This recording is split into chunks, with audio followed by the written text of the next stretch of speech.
Mason Ball here, your sliding glass door repairman. We're on beautiful Jacksonville Beach. You can kind of see the pier over there. So pretty. Hot this morning with that sun shining on us. We're working on these hurricane doors. We got these working real well. We had to fix the track on them and replace the rollers. And now these big heavy hurricane doors with just one finger, they're sliding on through. Anyway, it turned out real nice.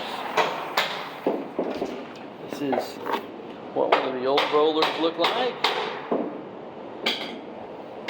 And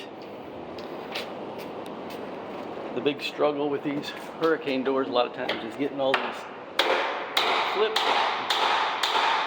These clips don't want to come out, but they got to come out.